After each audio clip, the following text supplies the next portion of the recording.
Hello and welcome into the 247Sports College Football Show. I'm Cooper Petagna. That's Andrew Ivins. And Drew, week two, college football proved to be a little bit saltier than maybe we expected. My coach of the year pick, Marcus Freeman, preseason. I'm a little worried about that one, Bubba. Hey, mine lost too. I had Dave Dorn in NC State. He went down in flaming fashion on Saturday night there in Charlotte. So I don't think we're good at picking coaches. I think we're better at evaluating the players, Cooper.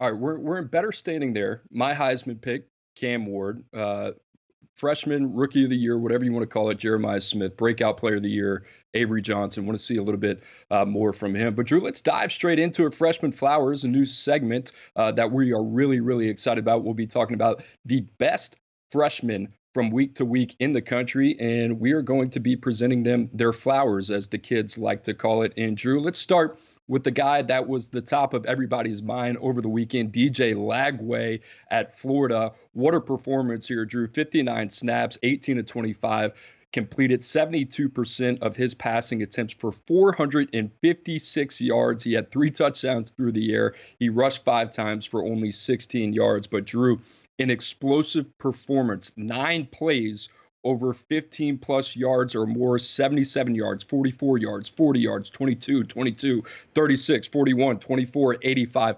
When is the last time you thought about a Florida offense and really kind of attached that type of dynamic, explosive playmaking ability to it? Drew, I thought he was everything and more in his freshman debut against Samford. The Gators pick up the win 45-7. Billy Napier comes out this morning, and it sounds like Graham Mertz going to get cleared from concussion protocol.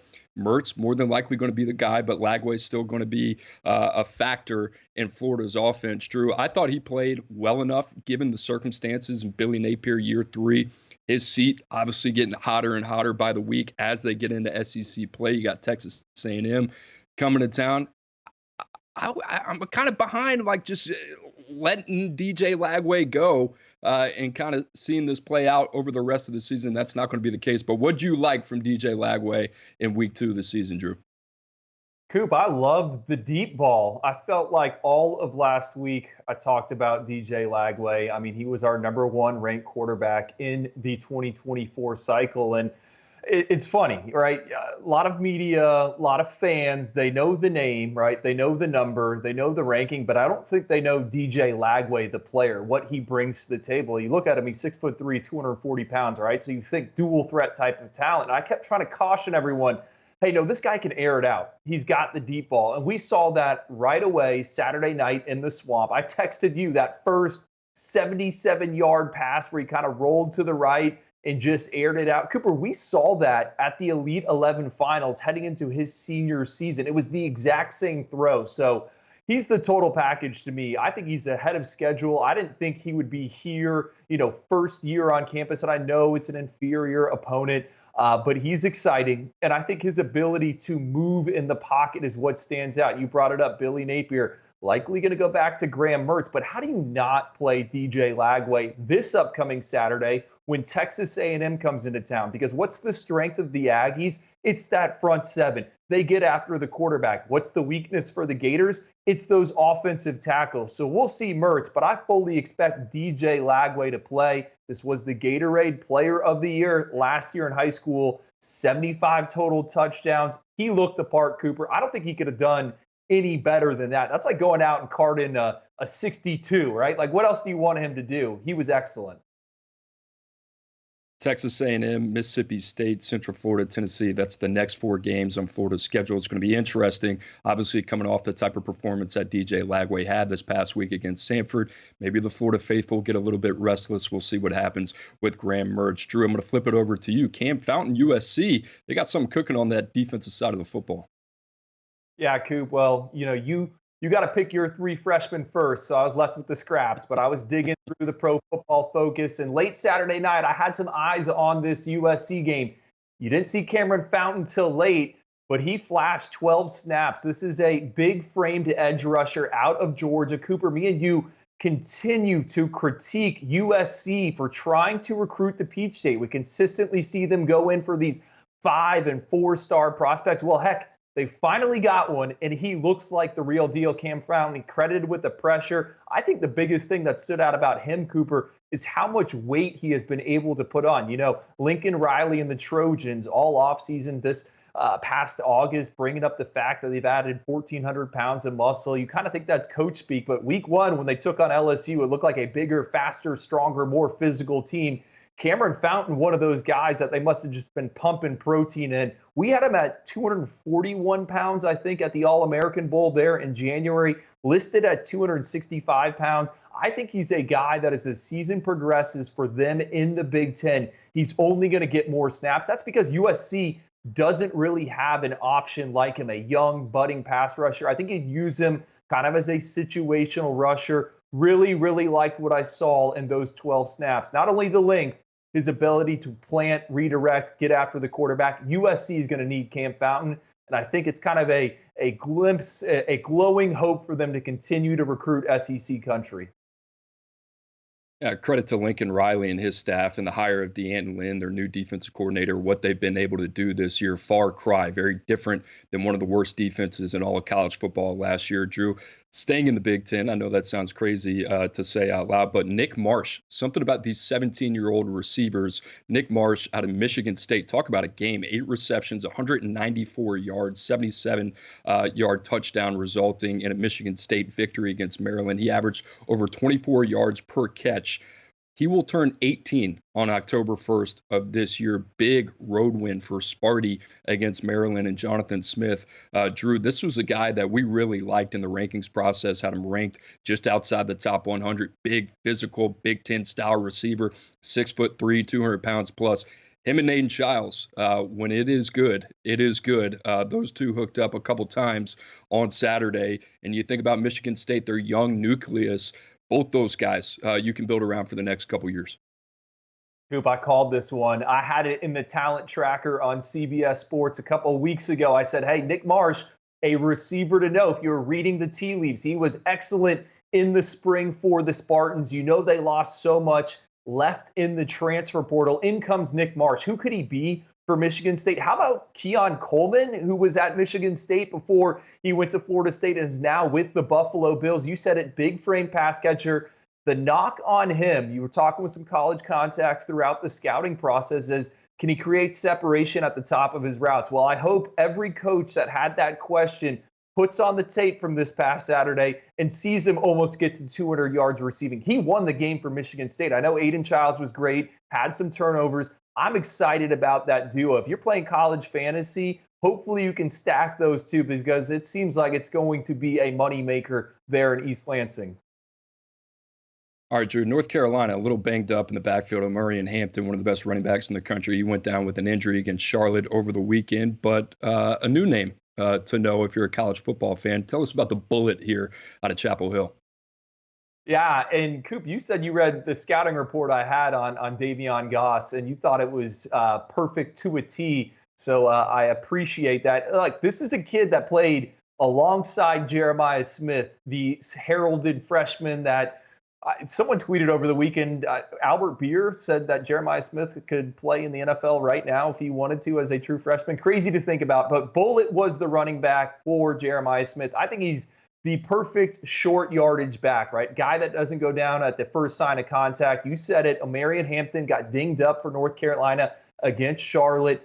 In steps Davion Goss, and he goes 16 carries, 105 yards, and a touchdown in that win for the Tar Heels. I think the biggest thing, 68.6% of those yards came after contact. That's according to the Pro Football Focus. Also broke or forced 4 missed tackles. Really good outing for North Carolina to get that from a true freshman running back. They got a stud, but I think if you're a Tar Heels fan, kind of some uncertainty about that offense, what's going to happen now that Max Johnson's out. Connor Harrell steps in. Hey, the run game looks to be in good shape, not only now, but I think moving forward for the Tar Heels. All right, stick with us as we talk about potential second-year breakout players right after this break.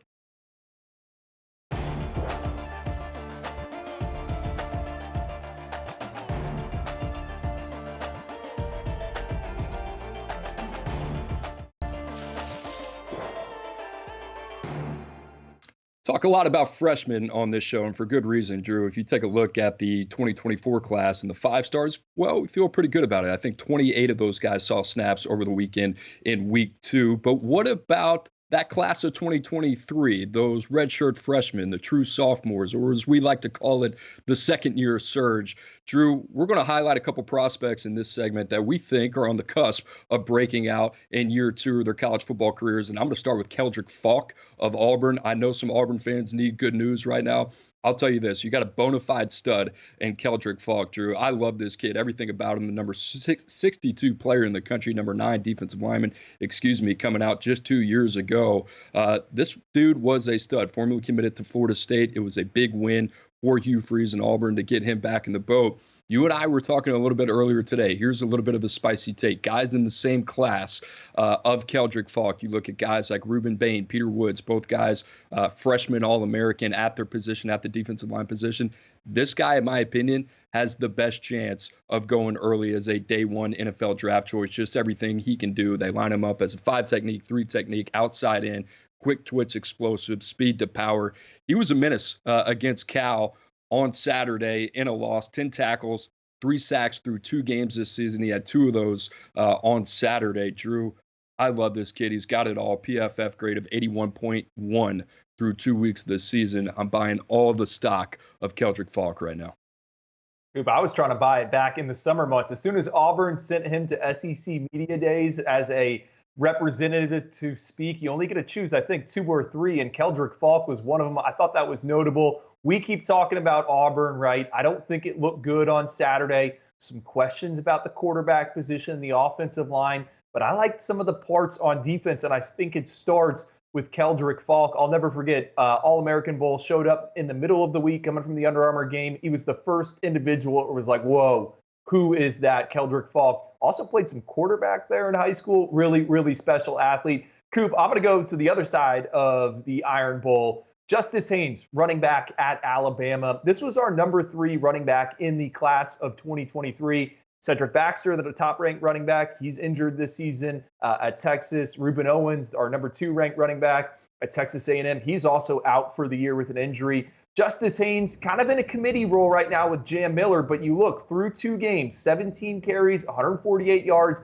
8.7 yards per carry, and 2 touchdowns. That includes a 29-yard scamper this past weekend to help put the game on ice for Alabama. They were in a bit of a dogfight there with USF. I think the Crimson Tide have some questions up front on the offensive line. We know Kalen DeBoer wants to throw it around. They got a big mobile quarterback in Jalen Milroe. But I think as we get into SEC play, Justice Haynes is a guy to know. And to me, what I want to see from Alabama, throw him the football. He's a really good 3-down back. He can catch it out of the backfield.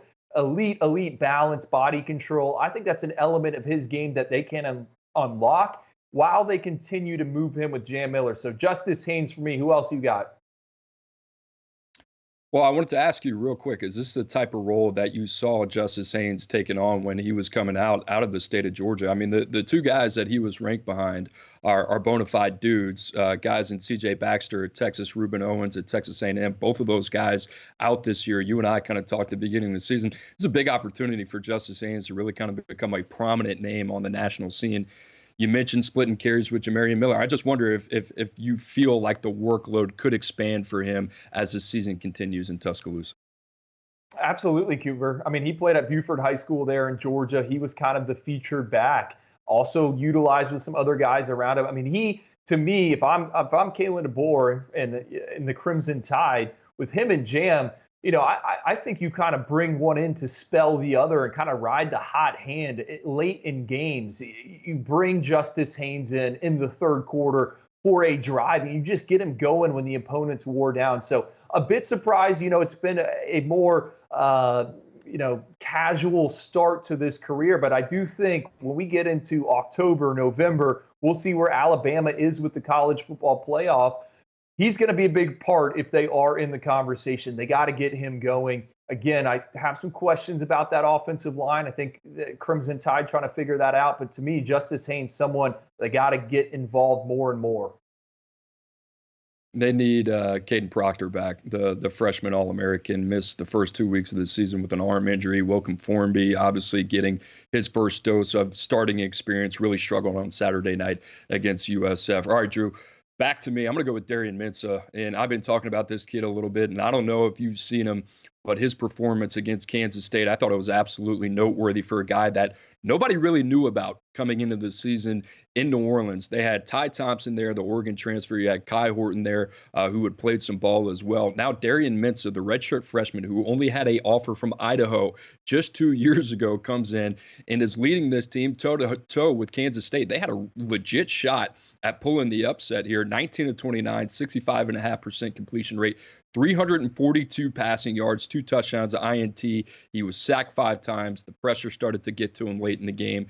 Drew, I thought he played a pretty clean game in critical situations. The poise, the accuracy that he played with. John Summerall has something here.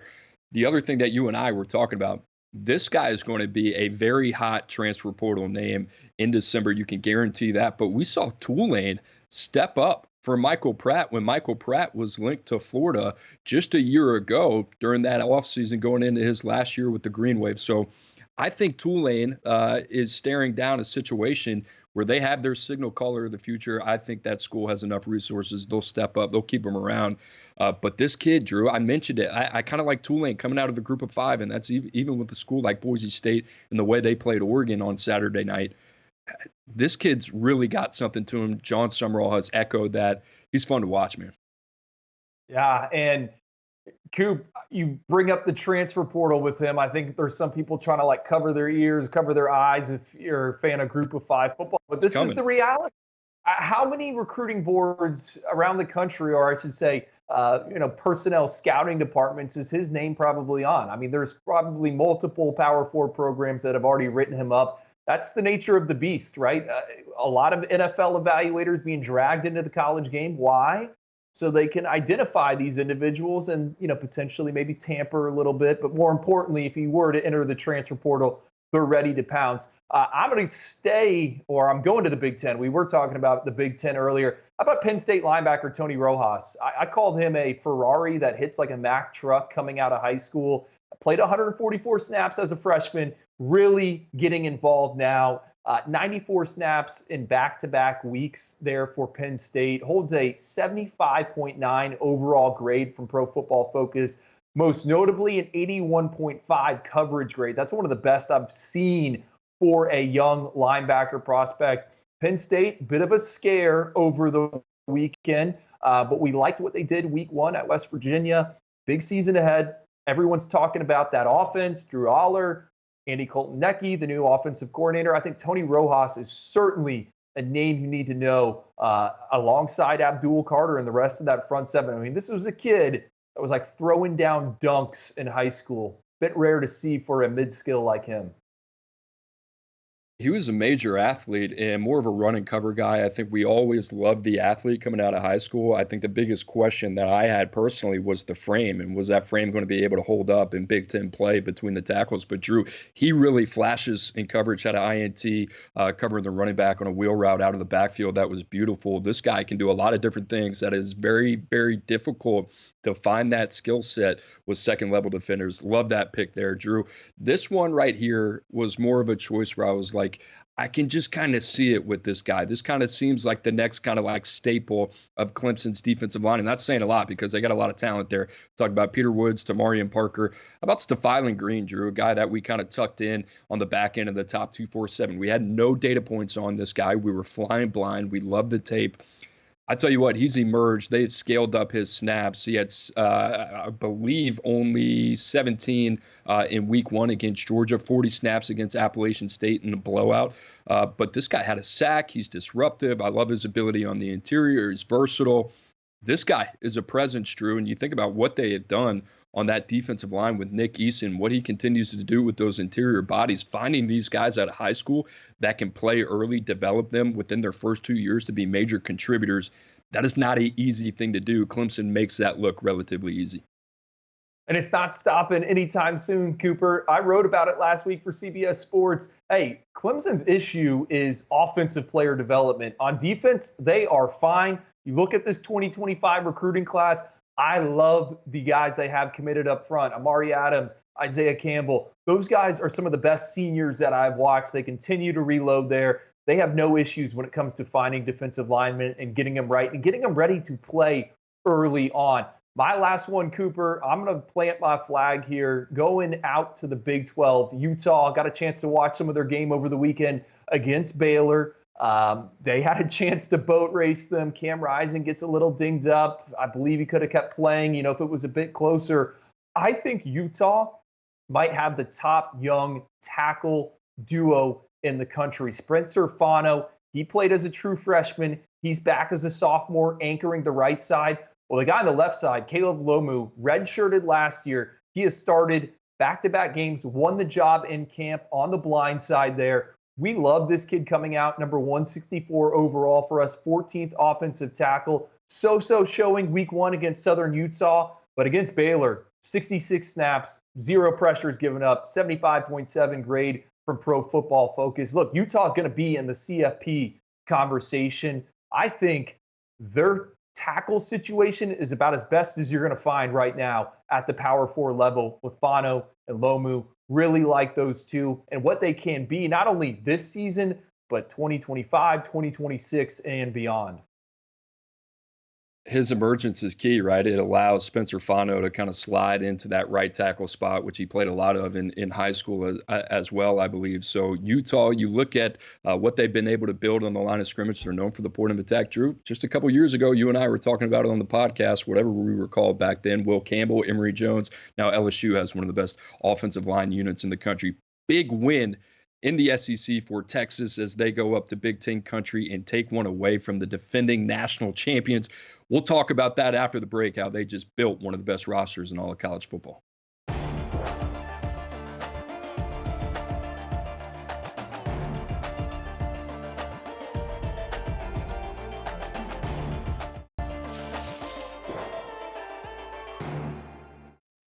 Big win for the Longhorns, to say the least, 31-12 over number 10 ranked Michigan. Don't say we didn't tell you, Drew. We were a little worried about that quarterback situation up there in Ann Arbor as Davis Warren got the start. We saw a little bit of Alex Orji, but Texas, dominant fashion, man. So now for one of my favorite segments, we talk about, well, how'd they get here? How'd they build this program, one of the best programs in the country? Drew, I got a lot of notes on this, and I'm ready to kind of dish on it, but we're going to lob back and forth here, but I'm going to start with the first point. I think it starts all up front with that offensive line and what they've been able to do, especially in one of Steve Sarkisian's first signing classes in 2022. They signed 7 players in that class. They have 48 starts between them. 3 of the starters on their offensive line, Kelvin Banks, DJ Campbell, Cameron Williams, all yield from that class. And none of those guys have transferred. So you talk about the ability to identify talent, acquire talent, retain talent, and develop talent. That is exactly what Texas has done on the offensive line. And Drew, how about this? No surprise here. No transfers, right? How many national contenders do we talk about that have to scramble for transfers on the offensive line, especially if it's just more than one body? That is not a good sign. Drew, to me, if you want to dissect why this team is this team, and Joel Klatt kind of said it on the Saturday broadcast, Steve Sarkisian wanted to build a team that could win a shootout. He also wanted to build a team that could win in a game like they were going to have to play against Michigan. Now, they ended up scoring more points than I'm sure they probably thought, but this team is really built to beat anybody. What stands out to me about all those linemen, Cooper, that you have mentioned is they are big bodies, a ton of mass, a ton of size. And it feels like that has been the theme in Austin since Steve Sarkisian took over, right? They covet the big body, just like Kirby Smart in Georgia do as well. They're going to go find the biggest individuals they can, and they're going to recruit a ton of them, and they're going to bring them in. They're going to melt them down if they need to, and they're going to get them right. And then it's going to pay off down the line. The fact that you just brought it up, I mean, that foundational class, they're still there. I mean, how many coaches come in year one, try to grab what they can, and then those guys don't end up panning out? It's so vital, and it sets you up. It's almost like hitting on a first-round draft pick, right? You get the 5 stars and Kelvin Banks, DJ Campbell. Your foundation is set, and you're able to go. And I think if you spin it forward to what we see from them in recent recruiting cycles, it's much of the same thing. You know, they flipped top 247 defensive lineman Myron Charles from Florida State over the weekend. They volume shoot at these positions, right? Interior D line, offensive tackle, guard. They just continue to do that. I think it's such a smart strategy for them. I think you and I talked about this. Texas has closed the gap very quickly on Ohio State for maybe the best receiving core in the country. And the way that they have built this, well, they've dominated both the high school ranks and the collegiate ranks as well. You see the job that they have done via high school. You go down the list: Jonte Cook, DeAndre Moore, Ryan Wingo, Ryan Niblett. You got Khalil Lockett, Jamie French, two guys that are 5 stars right now per 247 Sports via the transfer portal. How about these names? Isaiah Bond, Matthew Golden, Silas Bolden, Amari Nyblack as a pass catcher and a tight end. Drew, they don't reach, but this is a premium position. I think a lot of people, when they think premium position, they obviously think of quarterback, they think of left tackle, they think about corners, pass rushers. But for Texas, receivers, game breakers, you go back to Steve Sarkisian, his days in Tuscaloosa, the guys that he had there: Jalen Waddle, and go down the list, Devontae Smith, Henry Ruggs. That was a big part of who they were and what type of games they were able to win. Drew, this receiving core, the way that they have not only built it from the high school level in the ground up, but the way that they have just kind of seasoned it with a little bit of salt and a little bit of pepper with anything that they need, it just makes them so difficult to defend, especially when you got Spin Ewers throwing them the football as well. Hey, Chip Brown, who covers Texas for 247 Sports, he wrote a story right before the season, and Texas didn't put out a two deep. So I'm trying to get a read and a feel for who's going to be lined up where, who's broken through as a starter. And he brought up the fact that this is the first time in a long time, and maybe ever, that Texas has been able to sub 3 wide receivers off and 3 new wide receivers on. And I think that's all Steve Sarkisian. And you said it, he's built it through the high school ranks. He's built it through transfers as well. But I think it's a prime example. If you have to marry the two together, and I think we're seeing this at some other programs around the country, where in the name, image, likeness era, in the transfer portal era, yeah, you can go out and get some guys with some price tags. Yeah, you can recruit the high price tag 5-star or 4-star. But the thing is you need to get these guys in the building, and they need to know that their job isn't safe. They need to know that they're going to be pushed by someone else. And to me, the blend between the veterans and the highly touted youngsters, it's perfect at Texas. I mean, Jonte Cook didn't even catch a pass against Michigan over the weekend. How do I know? He's on my fantasy team. I'm that big of a fan of him. Yeah, it's impressive. And the other thing is, I think these wide receivers want to catch passes from not only, what do you call them, spin ewers? Like Arch Manning as well spin helps ewers there. Yeah, spin ewers. Yeah. Those guys are making it very easy to recruit that position. Well, we talked about it. I tweeted about it during the game on Saturday. I just thought the combination of having a quarterback that has continued to develop, you can tell the game has slowed down for Quinn Ewers. You have one of the best play callers in all of college football, offensive play callers, if not the best. And then you have that offensive line anchored by Kelvin Banks, probably going to be a top 5 pick. And then all that talent, they are just incredibly difficult to try to game plan for, Drew. They can beat you in so many different ways. And they're not even healthy at running back. I mean, we're not even talking about C.J. Baxter, Christian Clark, all these guys that they were supposed to have. They don't have Jared Gibson, Trey Wisner. Both those guys have done a phenomenal job stepping in, but they're not even 100% yet, which just goes to show the type of roster building they've done offensively. Drew, on the defensive side of the ball, they're even more intriguing to me. This is year 4 of Pete Kwiatkowski. This unit has gotten better and better. We've seen guys like Anthony Hill. We talked about Colin Simmons a little bit last week. He's coming off his best performance as a collegiate player. But, Drew, it's not like they went in the portal and were like, hey, we got to get all these different bodies. They don't feel like a desperate team. Andrew Makuba was a guy that was from Austin, Texas, spurned them in the recruiting process, went to Clemson, was a freshman All-American at Clemson. They add Trey Moore, the former Defensive Player of the Year in 2023 of the American Athletic Conference at UTSA. He's from San Antonio. They are taking guys that they know are needle movers, not just guys that are there to really kind of fill a void as a winnable player. They've added some depth on the defensive line. But if you were looking for a roster building exhibition in terms of what this is supposed to look like in year 4 of a program. This is it. Like, I get it. There are a lot of different ways to skin a cat, but what they have done by adding all conference type of players or winnable plus players at positions of need, and they're not necessarily guys that they have to go out there and it wouldn't like Texas would be okay without them. They'd be fine. But these are the type of guys that ultimately, at the end of the day, Drew, is why we're talking about Texas maybe is the best team in the country right now, even over a loaded team like Georgia. Coop, you know what also stands out to me in what Steve Sarkisian has done? Obviously, the Lone Star State produces a ton of talent, right? A ton of NFL guys come out of that area. They recruit locally, which I think you have to do. But as we've gotten to where we are in terms of player movement and, again, the NIL deals, Texas has kind of crept into some regions where they haven't been in the past. Much like you said, okay, they're going after some transfers here and there. They're trying to find the difference makers, and they'll go to all different corners, but they have a plan in place. To me, the names that jump out is them in the Sunshine State, my backyard. Steve Sarkisian came and spoke at a coaches clinic for Sunshine State football coaches this past spring. That was a bit surprising to me. I mean, Steve Sarkisian could have spoke at any of them, but he's contractually obligated to pick one. He picks the one in Florida, and look what the Longhorns have done. You said C.J. Baxter, he's dinged up. We didn't get a chance to see him this season. Bright future ahead of him. But Jarrett Gibson, the true freshman running back that scored the first touchdown for them in Ann Arbor, he's a kid that's from Florida. You said Jamie French, who committed to the Longhorns on CBS Sports HQ.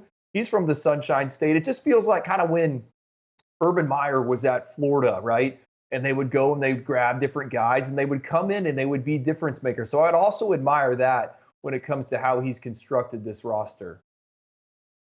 All started with C.J. Baxter going to Texas, big one for Tashard Choice. And Texas right now looks like a team to be reckoned with. Guys, stick around. Studs and duds of week 2 college football coming up next.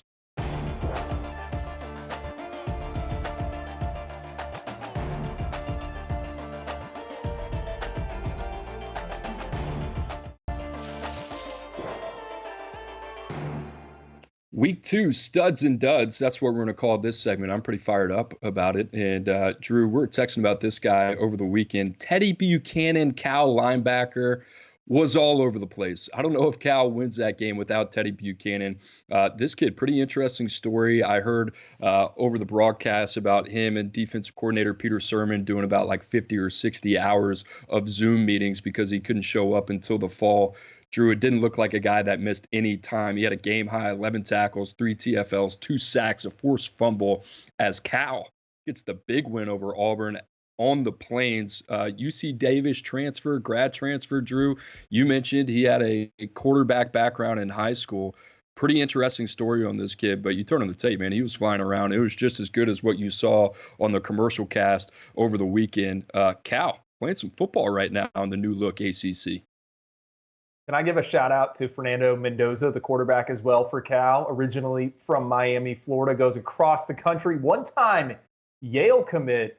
I thought he had his moments there on the Plains for Cal. But no, Teddy was awesome. I mean, the hair coming out of the helmet, flying around. You said it, that quarterback background. I think that's so important for a off-ball linebacker. If you see it in high school, think about it. These guys have to process the playbook, read a defense. Now they flip over, and it allows them to play fast. Teddy Buchanan played fast. Coop, my first stud. I'm going to go with another transfer up, right? FCS to the Power 4 level. How about Desmond Reed at Pittsburgh?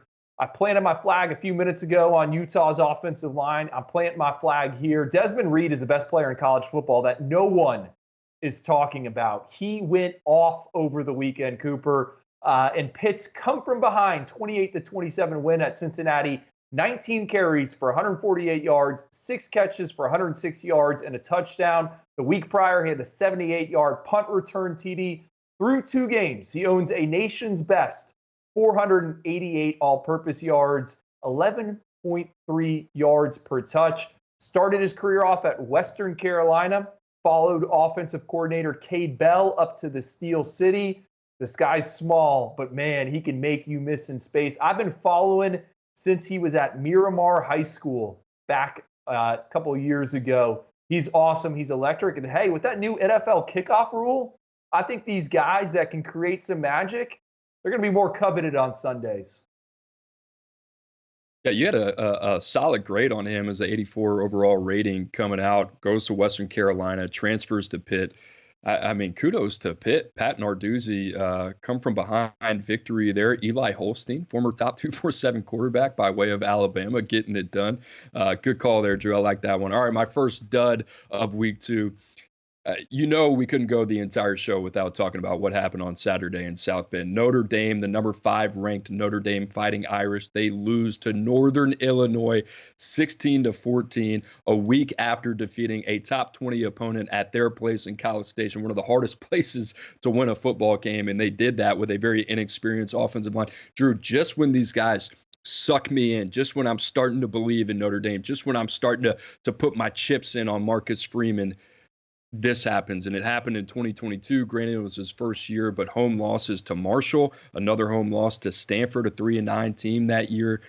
Good year last year. And Drew, you're coming off of what really kind of felt like a program defining win in year 3 under Marcus Freeman, only to take 2 steps backwards, and they have it all. They have the transfer quarterback and Riley Leonard. You bring in Mike Denbrock from LSU, Al Golden going into year 3. You have continuity on the defensive side of the football. Defense played well enough. I don't know, because this is a team in a program, Drew, for me, the way that they're recruiting, it feels like they have taken a step in the right direction. It feels like they are on that cusp of a college football playoff performance. And then they turn in something like this, and it just makes you recalibrate the whole thing. It was a week ago I was on this show saying that I thought Notre Dame was further ahead than LSU, and I kind of still stand by that. But this one, it just doesn't make any type of sense to me. Coop, you know what it looks like, or my kind of read on it? A first-time head coach. And I know it's year 3, but Marcus Freeman was never the CEO anywhere else before he got the head title there at Notre Dame. You kind of listen and you kind of read to some stuff coming out of South Bend, some reports out there, or some rumors, I should say. They were kind of physical in practice, and maybe the players were a little tired. I mean, I had eyes on that game, and it just seems like nothing could go their way. They couldn't get off the field when they needed to. Riley Leonard, they didn't want to run him. It's just inexcusable for Marcus Freeman, right? And you said it, he is getting that roster right. But at the same time, you got to get your boys ready to play week in, week out. It doesn't matter who is showing up and who you're squaring off with. There's going to be ups and downs, right? You got to get that locker room right. Got to get your players right. Got to get the mindset right. Very disappointing. I don't think the season is over for Notre Dame. I just wonder, with Riley Leonard, seems to be some limitations. I don't know if he's dealing with an injury. Steve Angeli's sitting there. Schools coveted him as a potential transfer. I mean, could we see him get onto the field to unlock that passing attack? Yeah, maybe so. Maybe Angeli, CJ Carr, the freshman that they like. We'll see. Speaking of limited quarterbacks, let's talk about Peyton Thorne a little bit. Man, what a dreadful performance. 4 INTs against Cal. A lot to make of Auburn's, I would guess, say, inactiveness this offseason with the quarterback position. Makes sense. Understand why they would do that. But Drew, if this is going to be the way that he's going to play, it could be a long season for Auburn here. He was terrible, Coop. It threw some cold water on Auburn. We talking up the freeze 4. Peyton Thorne might as well be he's got a flamethrower, right? He just put him out right away there. He turned him into water. 4 interceptions, could have been 5. It's inexcusable. And what does Auburn do? Because you look towards that schedule, next 5 games, they get New Mexico as the nation's worst defense next week. After that, they got 4 defenses that all rank in the top 35 nationally, including Missouri at number 1, Georgia at number 4. I don't know if it's going to get easier, and I don't know what the answer is for Auburn. Walker White, we liked him as a true freshman, heard some good things about him coming out in camp. But it seems like Auburn's in a position, because of what you said, not going into the transfer portal, where they're going to have to continue to ride with Peyton Thorne, and it's just painful to watch. It's possible to bounce back, and let me tell you why I know this. Cade Klubnik, all right? Cade Klubnik was dead in the water. Same with the rest of Clemson after a week 1 thrashing against Georgia. Comes back against Appalachian State, who let's face it, Appalachian State has been a tough out for a lot of power forward teams, especially early in the season. This is what Cade Klubnik did, Drew. 24-26, completed 92% of his passing attempts, 378 yards, 5 touchdowns. He also ran for 2 more on the ground. Give a lot of credit to Garrett Riley, offensive coordinator over there at Clemson. Dabo Swinney, his team, especially his offense, they've been under a lot of heat. We saw, obviously, the inability to move the ball against one of the best defenses in the country in Georgia just a week ago. Drew, they came out and they responded, and it was just an execution clinic. And what I mean by that, they got the young guys involved on the perimeter. You saw a little bit of Wesco. You saw a little bit of TJ Moore. You saw the tight ends in the passing game as well. And it was just quick decisions. There wasn't a lot of extended time in the pocket. The ball was out quick. And I think that's when Cade Klubnik is playing his best. But there's that type of level that Cade Klubnik can get to when he's playing in structure and he's protected. And I think that's a big part of his game. It's when he tries to do too much, maybe throw on that Superman cape that he's not capable of wearing every now and then, is when you get the mixed results. So Clemson, Cade Klubnik, Drew, I'm a critic of these guys a lot of times. I thought they did a good job. Before we get out of here on this segment, Drew, talk to me a little bit about Florida State and those potential high school recruiting woes. Yeah, suffered 2 big decommitments over the weekend. FSU's 2025 recruiting class sitting 34th right now.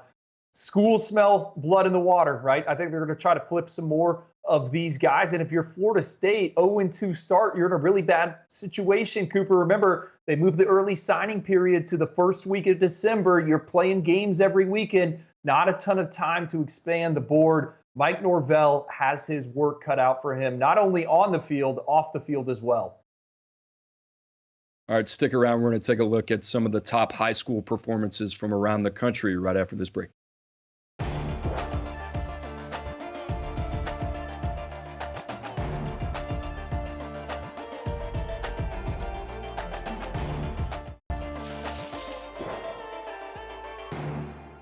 We've talked about the stars of today, but what about the stars of tomorrow, Drew? Friday Night Lights popping off as well, and you can't talk about star power without talking about 5-star quarterback and Alabama commit Keelan Russell. He continues to just, do what we expect him to do every Friday night, throw for 5 touchdowns, 325 yards while hooking up with one of his best friends in Decorian Moore, the other 5-star receiver heading to Oregon. Drew, you think about Alabama's quarterback room a little bit and what it could look like post Jalen Milroe. Keelan Russell is one of those sneaky guys to keep an eye on that could potentially make an impact sooner rather than later at the next level. Yeah, Coop, we've seen 2 5-star freshman quarterback make an impact here 2 weeks into the college football season. Dylan Raiola and DJ Lagway. We'll see what we feel about Keelan Russell come the holiday time. We're going to get him in an all-star game. He's going to play his entire senior season. But here's the bottom line. You said it, 5 touchdowns. How about him being 25 of 39 passing? He's an efficient guy. Watched the game this morning. He's a playmaker, man. He just finds ways. He will not take chances. And I think the most notable thing on Keelan, 30-1 as a starting quarterback in Texas facing legit competition. This dude finds ways to win games. All right, some other headliners from across the country. How about 4-star quarterback Notre Dame commit Deuce Knight? Been some rumors, him flirting with Auburn. I don't know if he liked what he saw from either program, but he had a performance as well, 5 touchdowns through the air. USC picking it up on defense. They pick up a commitment from Ty Jackson, top 247 linebacker. 4-star safety Rashad Johnson, a sneaky one, flips from Georgia to Texas A&M. And there you have it, some of the top names in high school football with some breakout performances. Guys, like I said, you can find all the best recruiting content on the 247 Sports YouTube channel. You can find the recruiting podcasts, also unfiltered as well, and a lot more programming as well. For Andrew Ivins, I'm Cooper Petagna. We appreciate you guys watching. We'll see you next time.